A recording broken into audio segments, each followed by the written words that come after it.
بہت سارے گناہ ایسے ہیں جو کبیرہ کہلاتے ہیں، بڑے گناہ۔ دو طرح کے گناہ ہیں، صغیرہ گناہ اور ایک کبیرہ گناہ۔ صغیرہ گناہ کی کوئی حساب نہیں ہے، یعنی کہ بہت بے شمار ہے۔ چلتے چلتے کسی غیر پر نظر پڑ گئی، جان بوجھ کے دیکھ لیا، یہ صغیرہ گناہ ہے۔ آپ نے خواہ کسی کو بلا وجہ ڈانٹ دیا، ایسا ہی مذاق میں، صغیرہ گناہ ہے۔ بہت سارے ایسے گناہ ہیں، توبہ کرنے سے، معافی مانگنے سے، اس سے معذرت کر لیا، سوری بول لیا، معاف ہو جاتا ہے۔ ایک نیکی کر لی، اس کی وجہ سے وہ برائی ختم ہو جاتی ہے۔ لیکن ہے کبیرہ گناہ۔ کبیرہ گناہ تقریباً علماء نے 70 بیان کیے ہیں۔ کتنے؟ 70۔ ہر کبیرہ گناہ یعنی بڑا گناہ اتنا خطرناک ہے کہ ایک اکیلا گناہ جہنم میں لے جانے کے لیے کافی ہے۔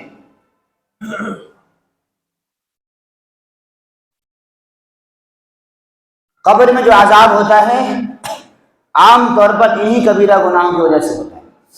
اس کے ضمن میں 76 گناہ کون کون سے ہیں، ابھی تو میں اس کی ڈیٹیلز آپ کو نہیں دے رہا، لیکن وہ اس میں سے پہلا کفر سمجھ لیجیے، شرک ہے جو بڑے بڑے کبیرہ گناہوں میں ہے۔ ماں باپ کی نافرمانی ہے، شوہر کی نافرمانی ہے، بیوی کو خواہ کی تکلیف دینا، یہ سب کبیرہ گناہ ہے۔ پیشاب سے نہ بچنا کبیرہ گناہ ہے، اور زنا، چوری، شراب پینا، بدکاری کرنا، جھوٹ بولنا، غیبت کرنا، حسد کرنا، بغض کرنا، جلن کرنا، خواہ مسلمان کا مذاق اڑانا، کسی کا نام لے کر کے اس کا مذاق اڑانا، یہ سب کبیرہ گناہ میں شامل ہیں۔ اس میں سے ایک کبیرہ گناہ ہے جادو۔ کیا ہے؟ جادو، جس کو سحر کہتے ہیں۔ یہ ہر زمانے میں جادو کا ایک چرچا رہا ہے، اور جادو سے لوگ کچھ نہ کچھ بگاڑ کرتے رہے ہیں۔ بہت زمانے سے جادو چلا رہا ہے، لیکن حضرت موسیٰ علیہ السلام کے زمانے میں ان کا مقابلہ جادوگروں سے ہوا تھا۔ فرعون اپنی ساری طاقت اور قوت استعمال کر لیا، لیکن رسول اللہ حضرت موسیٰ علیہ السلام کا کچھ نہیں کر سکا۔ اب ذرا سوچو کہ جادو کرتے کیسے ہیں لوگ، کیوں کرتے ہیں؟ فرعون اتنا طاقتور ہے، 400-500 سال حکومت کیا ہے، فوج کی طاقت ہے، بادشاہت ہے، حکومت ہے، لشکر ہے، خزانے ہیں، پیسے ہیں، دولت ہے، بہت بڑی سلطنت ہے۔ اس کے باوجود بھی وہ تنہ تنہا حضرت موسیٰ علیہ السلام کا اور حضرت ہارون کا کچھ نہیں بگاڑ سکا۔ ہر داؤ فیل ہو گیا، اس کا ہر طریقہ فیل ہو گیا۔ تو اب کیا؟ موسیٰ علیہ السلام کے مقابلے میں جادو پر اتر آیا، اور موسیٰ علیہ السلام جو ان کو معجزہ دکھا رہے تھے اللہ کی طرف سے، وہ اس کو جادو سمجھ لیا تھا۔ تو اس نے کہا کہ ٹھیک ہے، ہم تمہارا مقابلہ کریں گے جادو کے ذریعے سے۔ چاہتا تو اٹھوا دیتا، قتل کروا دیتا، لیکن ہمت نہ ہو سکی۔ تو اس نے موسیٰ علیہ السلام کے معجزات کا مقابلہ جادو کے ذریعے سے کر، یعنی بم کا مقابلہ پٹاخے سے ہو رہا ہے، ایسا ہو سکتا ہے؟ تو اس نے جادو کے ذریعے سے 70,000 اور بعض روایت میں کہ 40,000 جادوگر بلائے گئے تھے پورے ملک سے، اور مقابلے میں کون ہے؟ موسیٰ علیہ السلام اکیلے ہیں۔ اگر 70 نہ مانو، 70,000، 40,000 ہی مان لو، 40,000 جادوگر ہیں، اور بڑے بڑے جادوگر ہیں، ان کو لایا گیا ہے، جمع کیا گیا ہے۔ 40,000 کا مجمع ہی بہت بڑا ہوتا ہے، اور وہ سارے کے سارے لوگ مل کر کے جادو کر رہے ہیں، اور وہ اپنی رسیوں کو سانپ بنا رہے ہیں، اور پتہ نہیں کیا کیا کر رہے ہیں، اور اس کے مقابلے میں موسیٰ علیہ السلام ہیں۔ تو موسیٰ علیہ السلام کے سامنے جب یہ جادو کیا گیا تو وہ رسیاں جو تھیں وہ سانپ بن کر کے دوڑنے لگیں۔ موسیٰ علیہ السلام کو بھی ایسا لگا کہ جیسے یہ سانپ بن چکا ہے، رسی سانپ بن چکی ہے، تو اللہ نے فرمایا موسیٰ ڈرو مت، لا تخف انک من العالین، موسیٰ ڈرنے کی ضرورت نہیں ہے، آپ ہی آج سربلند رہیں گے۔ تو پھر آپ نے اللہ کے حکم سے وہ جو لاٹھی تھی آپ کے پاس، عصا، اس کو زمین پر رکھ دیا، زمین پر رکھا، فَهِيَ تَلْقَفُ مَا يَأْفِكُونَ، وہ جتنے سانپ بنے ہوئے تھے رسیاں، یہ جو اژدہا کی طرح جو بڑا سانپ جو لاٹھی کی شکل میں جو بنا تھا، اس نے سارے سانپ کو منٹوں میں نگل لیا۔ جب ایسا ہوا سارے کے سارے سانپ اس موسیٰ علیہ السلام کی جو لاٹھی تھی جو سانپ بن گئی تھی اس کے پیٹ میں چلا گیا، اور جادوگر دیکھتے رہ گئے کہ یہ کیا ہوا۔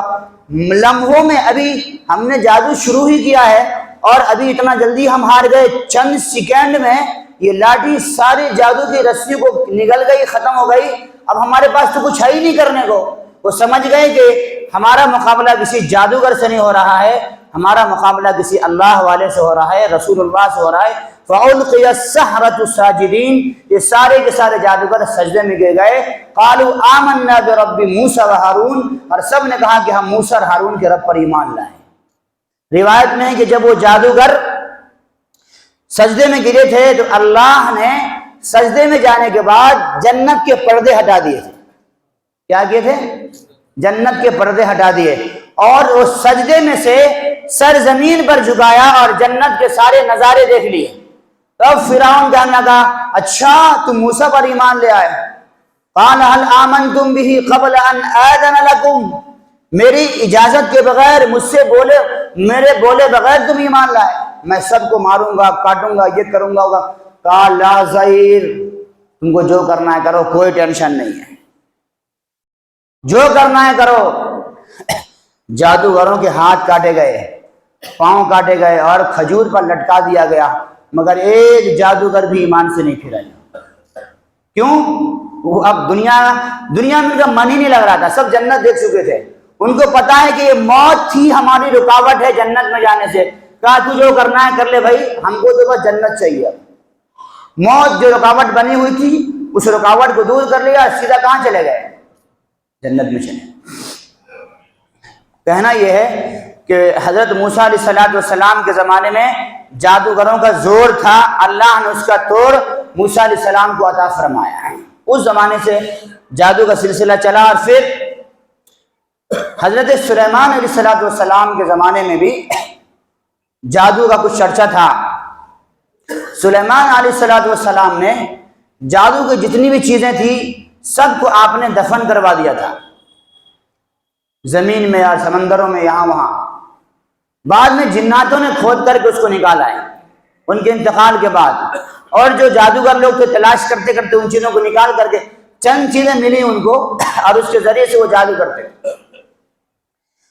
کہنا یہ ہے کہ جادو آدمی کب کرتا ہے؟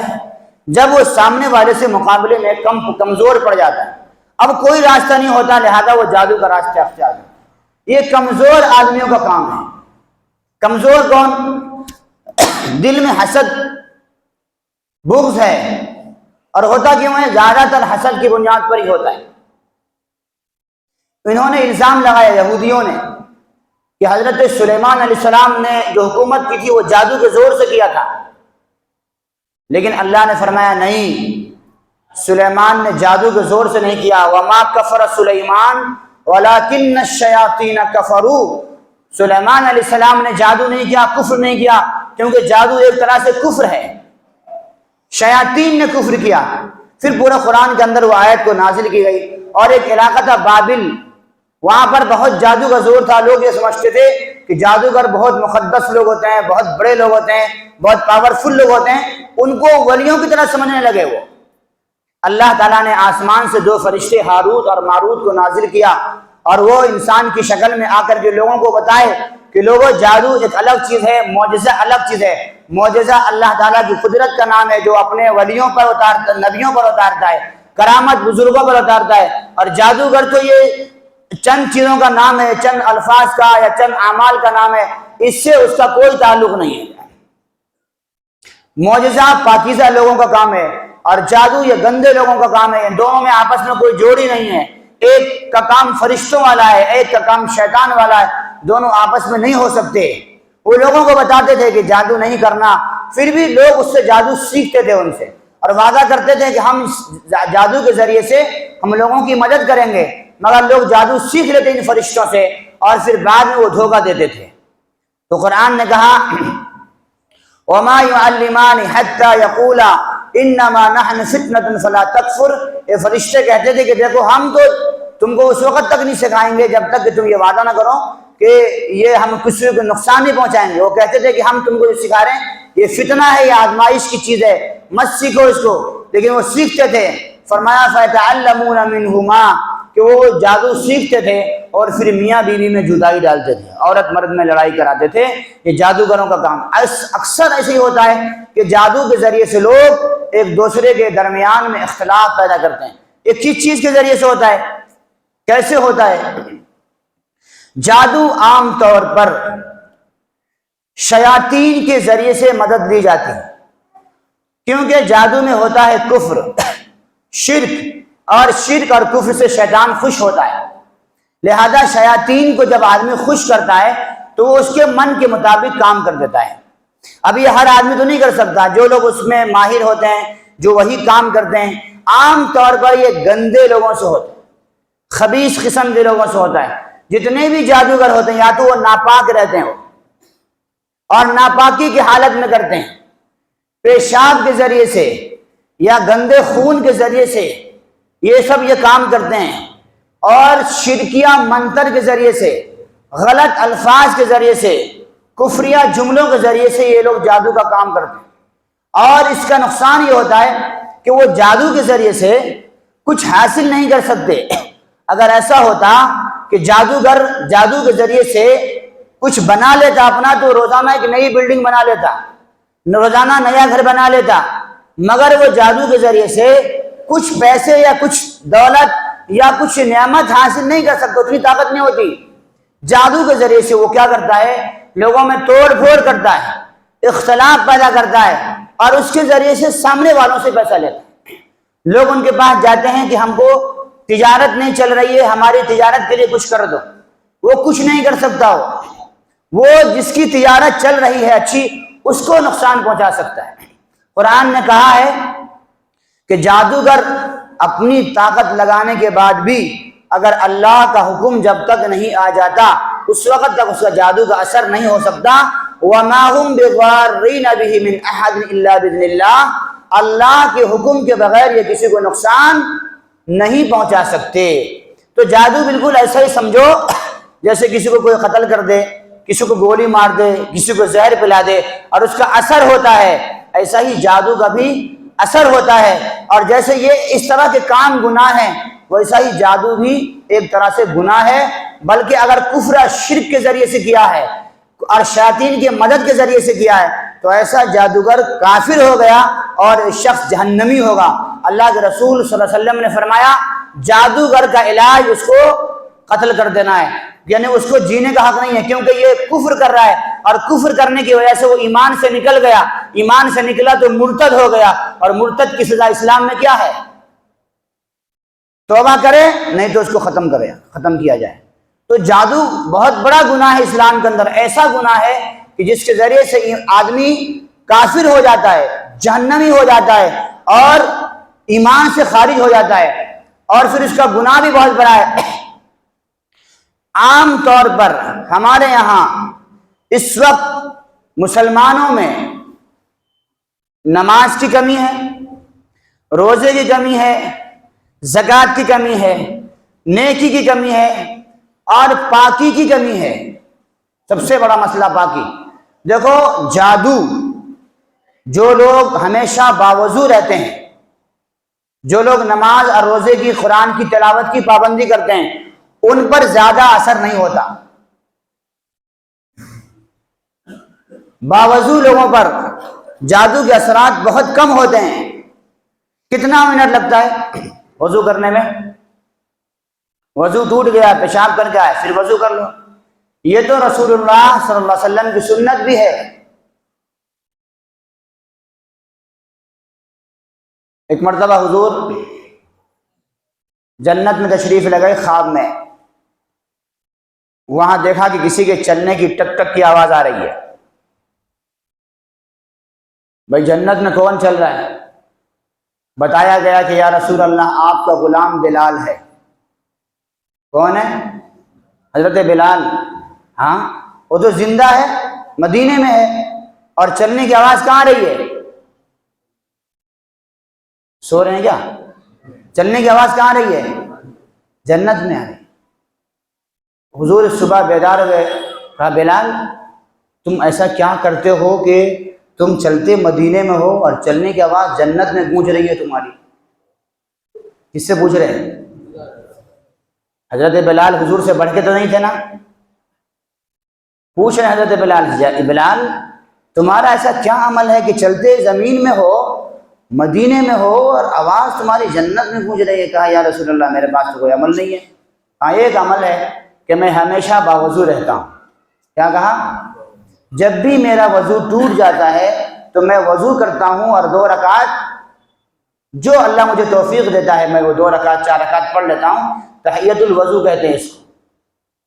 کہا ہاں، صرف تمہارے اس عمل کی وجہ سے پاکیزہ لوگوں کے لیے جنت بنائے گا۔ یہ تمہاری پاکیزگی کی وجہ سے، تمہارے اس عمل کی وجہ سے تم ابھی جنت میں پہنچے نہیں ہو، لیکن تمہارے جنت میں چلنے کی آواز، تمہاری چپل ابھی پہنچ گئی ہے۔ یہ کریں گے انشاءاللہ۔ یہ پیشاب کا مسئلہ جو ہے نا، عام طور پر ہمارے نوجوان بچے پیشاب میں پاکی نہیں رہتے، اور پتہ نہیں کیسے لوگ کسی سے پوچھتے نہیں کہ پیشاب کیسے کریں۔ میں دیکھتا ہوں کہ لوگ آتے نماز کے ٹائم پہ تو کھڑے بیٹھ کر کے پیشاب کرتے ہیں، پھر کھڑے ہو کر کے دھوتے ہیں سب پانی۔ کیسا آپ پاکی حاصل کرتے ہو معلوم نہیں صاحب۔ نماز کے لیے آؤ لنگی پہن کر کے آؤ، نہیں تو پاجامہ پہن کر کے آؤ۔ پیشاب کو بیٹھنے کے ٹائم پہ آسانی ہونی چاہیے، کھل کر کے ہو۔ پیشاب جب مثانے میں رکے گا تو پتھری بنے گی یا سسٹ بن جائے گا۔ پیشاب میں یورین میں جو انفیکشن ہوتا ہے، یا جو مثانے میں جو گرمی پیدا ہو جاتی ہے، یا گانٹھی بنتی ہے، یا پتھری جو بن جاتی ہے، وہ اس لیے کہ پیشاب کے خطرے رکھتے ہیں۔ اللہ کے رسول نے جو سنت بیان کی ہے نا، بیٹھ کر کے جب آدمی بیٹھتا ہے نا تو یہ اونچا اوپر آ جاتا ہے، پیشاب کی تھیلی یوں سامنے اوپر آ جاتی ہے، اور یوں ہے نا پانی پیشاب نیچے آ جاتا ہے، ایک قطرہ بھی نہیں بچتا۔ لیکن جب آدمی کھڑے ہو کے کرتا ہے نا تو اس پر دباؤ نہ پڑنے کی وجہ سے مثانہ یوں رہتا ہے، تو پیشاب جاتا تو ہے فورس کی وجہ سے، مگر 2-4 قطرے 5 قطرے بچ جاتے ہیں پیشاب کے۔ وہی پیشاب کا جو قطرہ ہے وہ انفیکشن کی شکل بن جاتا ہے، وہی سسٹ بن جاتا ہے، گانٹ بن جاتی ہے۔ اللہ کے رسول کی سنت پہ چلو گے انشاءاللہ صحت مند رہو گے۔ پیشاب بیٹھ کے کرنا چاہیے۔ کبھی کبھی اب سفر میں ہو، بس میں بیٹھے بیٹھے 5 گھنٹے ہو گئے، سب درد ہو رہا ہے، کر لو پیشاب، کھڑے ہو کے کر سکتے ہیں، جائز ہے، مگر عادت نہیں بنانا ہے سنت بیٹھ کر کرنے کی۔ تو بیٹھ کے کرنے سے وہ تکلیف کم ہو جائے گی۔ اور پیشاب بیٹھ کے ہی آہستہ آرام سے تھوڑا سا کھانسو، پیشاب پورا نکل گیا، اب اس کو دھو لو، دھو کر کے آ کر کے آپ پھر وضو کر کے، اگر آپ کو قطرہ آ رہا ہے، یقین ہے کہ قطرہ آ رہا ہے، پھر بھی دھو لے، اٹھ کے نماز نہیں ہوگی۔ جب تک لکھا ہے مسئلہ، جب تک کہ پیشاب آنے بند ہونے کا یقین نہ ہو جائے اس وقت تک آپ وضو نہیں کر سکتے، باقی حاصل نہیں کر سکتے۔ تو یہ بہت برا طریقہ ہے کہ لوگ بہت ٹائٹ پینٹ پہنتے ہیں اور پیشاب کرنے کے لیے آتے ہیں، اور پیشاب دیکھتا ہوں تھوڑا بیٹھ کے کرتے ہیں، پھر تھوڑا کھڑے ہو کے کرتے ہیں، اور پھر پانی جو ڈالتے ہیں اوپر سے ڈالتے ہیں، چلتے بنتے ہو۔ ایسا نہیں ہے طریقہ، یہ سیکھنا چاہیے۔ میں اس سے پہلے بھی کئی مرتبہ پاکی صفائی کے مسائل بیان کیا ہوں۔ تو یہ جو پاکی حاصل نہیں ہوتی ہے، چلو یہ تو بیچارے نمازی جو لوگ ہیں وہ لوگ پانی وانی ڈال تو لیتے ہیں، جو نماز ہی نہیں پڑھتے نا وہ لوگ کیا کرتے ہیں، بس پیشاب کرے اور چلتے بنے، دھوتے ہوتے نہیں ہیں۔ ایسے لوگوں پر جادو کا ٹریک جلدی ہوتا ہے۔ اور آج چونکہ پاکی صفائی کا اہتمام نہیں ہے، نمازوں کا اہتمام نہیں، جس کی وجہ سے وہم دلوں میں زیادہ ہو گیا۔ جب آدمی ناپاک ہوگا، دین سے دور ہوگا، قرآن سے دور ہوگا، اللہ کی تسبیحات سے دور ہوگا، تو اس پر شیاطین کا اثر ہوگا ہی ہوگا، کیونکہ یہ فرشتوں سے دور ہو گیا تو ظاہر سی بات ہے اس کی دوستی شیاطین سے ہوگی، لہذا اس کا اثر ہوگا۔ تو ہمارے معاشرے کا اس وقت، ہماری سماج کا ایک بہت بڑا گناہ ہے، اس وقت بہت بڑا جرم ہے، ہر 100 آدمی میں 10 آدمی جادو کرانے والے ہیں۔ اور کیوں کراتے ہیں؟ صرف حسد کی بنیاد۔ اس کا بیٹا انجینئر ہو گیا، 3 لاکھ روپے کما رہا ہے، میرا بیٹا ابھی SLC بھی پاس نہیں ہوا، میں دیکھتا ہوں یہ کیسے آگے بڑھتا ہے، فوراً کوئی سا ایک گاؤں ہے وہاں جاتا ہے، ایک میپ ٹھکوا کر کے آ جاتا ہے۔ زیادہ تر عورتیں ہیں اس میں، کون ہیں؟ اللہ رحم فرمائے۔ اور سب سے بری بات یہ ہے کہ شادی کر کے لاتی ہے ساس ماں، اپنے بیٹے کی شادی کر کے لاتی ہے، بڑے ارمان سجا کے لاتی ہے، اور جیسے شادی ہوتی ہے صبح میں وہ ناگن بن جاتی ہے۔ کیا بن جاتی ہے؟ اب اس کو کیسے ڈسیں، اسی چکر میں پڑی رہتی ہے۔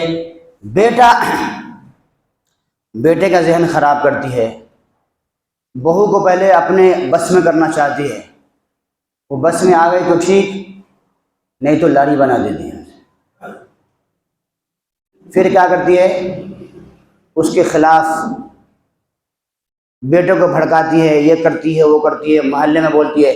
جب دیکھتی کہ یہ داؤ بھی نہیں چلتا تو سیدھے جاتی ہے دیوالوں میں کسی پجاری کے پاس، اور جا کر کے اس کے خلاف جادو کرا دیتی ہے، اور پھر خود بھی پریشان، بیٹا بھی پریشان، بہو بھی پریشان، اپنے گھر کو خود اپنے ہاتھوں سے جہنم بنا دیتی ہے۔ ایسا ہو رہا نہیں ہو رہا ہے؟ میرے پاس آتے نا لوگ، میں آپ کو کہانی سناؤں گا، بہت لمبی ہو جائے گی بات۔ اکثر بہو آتی ہے، میری ساس برابر نہیں ہے، مجھے جادو کرا رہی ہے۔ ساس آتی ہے، حضرات میری بہو جادو کرا رہی ہے۔ یہ خود کرتے ہیں دوسرے کے خلاف۔ ہمارے ہر گھر میں اکثر بہو اور ساس کا یہ حال ہے، اور نہیں تو بیچ میں اگر ساس سسر اچھے بھی ہیں، ساس بہو تو بیچاری نند سوچتی کہ ہم تو کچھ کریں، لہذا وہ بیچ میں کود پڑتی ہے۔ تو 3 لوگوں کا جھگڑا ہے، ساس بہو اور نند کا گھروں میں، اور زیادہ تر جادو ہمارے مسلمان گھروں میں انہی کے ذریعے سے۔ وہ کھانا کھاتے کھاتے کچھ ڈال دیتے ہیں پیٹ میں، اور بیچارہ زندگی پر پریشان۔ غیر مسلم ہے جو پیٹ میں ڈالی ہوئی دواؤں کو نکالتا ہے، اس دوا جڑی بوٹی دے کر کے، وہ کہتا تھا مولوی صاحب پہلے یہ کام ہمارے ہندو لوگ کرتے تھے، اب سب سے زیادہ تمہارے مسلمان لوگ کر رہے ہیں، اور جا کر کے دیکھو آس پاس میں 2-3 گاؤں ہے، میں نام نہیں لیتا ہوں کہ لوگ لڑنے کے لیے آ جاتے ہیں، اس لیے وہ جا کے دیکھو، یہ سارے کے سارے مسلمان عورتیں پہنچی رہتی ہیں وہاں پہ، 500 روپے میں ایک کسی کے نام سے نیک ٹھکا کر جاتی، صرف 500 روپے میں برباد ہو جائے۔ ہمارے جو نوجوان بچوں نے جو ابھی قبرستان کی صفائی کی، معلوم ہوگا آپ، اس میں اللہ سب کو جزائے خیر دے، پہلے جنگل تھا، ڈر ہوتا تھا وہاں جانے، اب آرام سے جو اپنے اماں بابا کے خبر پہ جا کر کے فاتحہ پڑھ کے آ جاتے، اچھا لگتا ہے۔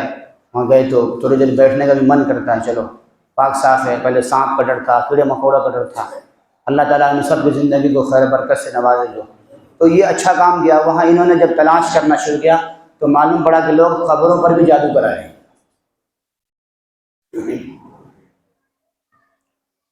یہ صورتحال ہے مسلمانوں۔ بتاؤ قبرستان میں جاتا کون ہے؟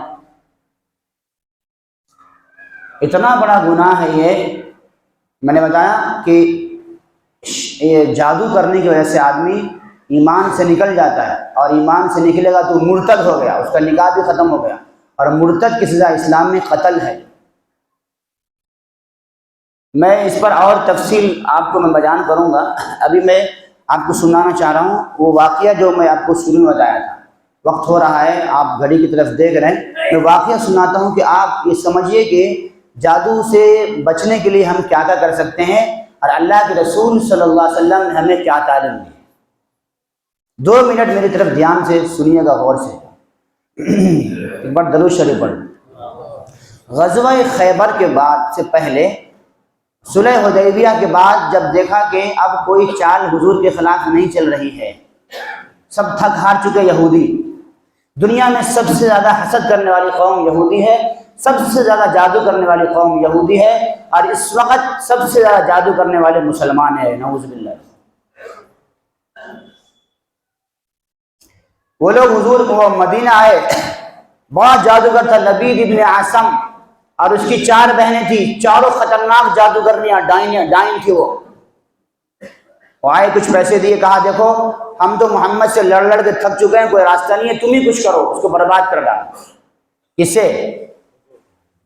اللہ کے رسول صلی اللہ علیہ وسلم. حضور نے تو کسی کو کچھ کھایا نہیں تھا, کسی کا حق مارا نہیں تھا, لیکن اس نے لالچ میں کر لیا. حضور کے پاس ایک لڑکا تھا یہودی جو خدمت کرتا تھا, چھوٹا بچہ, اس کو بہلا پھسلا کر کے حضور کی کنگھی منگائی گئی. کیا منگائی گئی؟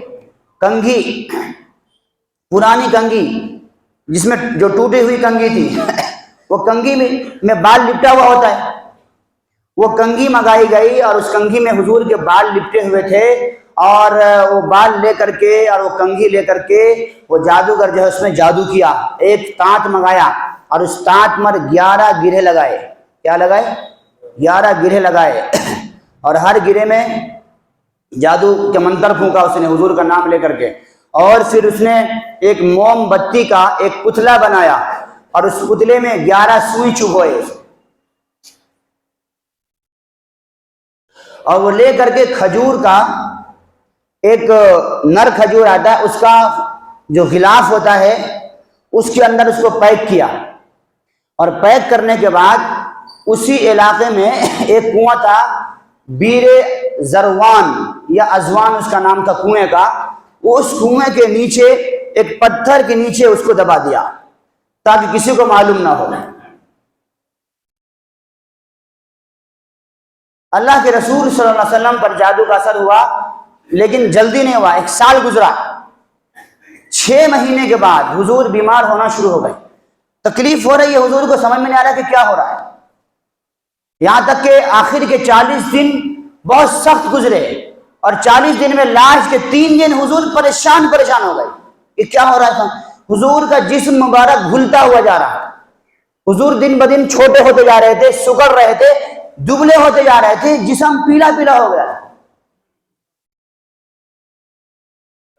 صحابہ کو بھی سمجھ میں آیا کہ حضور بیمار کیوں ہوتے جا رہے, کیا ہو رہا ہے حضور کو. اس درمیان میں حضور جو وحی آتی تھی قرآن کا اس کو نہیں بھولتے تھے. جو اللہ کا حکم تھا, انسان تھا حضور, بیمار ہو سکتے تھے, سب کچھ ہو سکتا تھا, لیکن جادو کی وجہ سے نبوت کے اوپر کوئی فرق نہیں پڑا, جسم پر فرق پڑا حضور کے. یہاں تک کہ حضور کے بارے میں لکھا ہے کہ حضور کھانا کھا لیتے اور کھانے کے بعد بولتے عائشہ میں بھوک لگ رہی, میں کھانا کھایا گیا, کھانا کھائے بھول جاتے. کسی بیوی کے یہاں چلے جاتے اور بولتے آج مجھے اس کے یہاں جانا تھا, میں گیا نہیں نا. یوں حضور کو بھلاہٹ شروع ہو گئی. تو حضرت عائشہ کے پاس بیٹھے ہوئے تھے, اچانک حضور کو احساس ہوا کہ مجھے تکلیف بہت ہو رہی ہے. انہوں نے دعا کی اللہ تعالیٰ سے, اللہ میری کیا تکلیف ہے, میری پریشانی. دعا کرتے کرتے حضور کی آنکھ لگ گئی, حضور سو گئے. پھر کیا ہوا انشاءاللہ اگلے جمعہ کو. وآخر دعوانا ان الحمدللہ.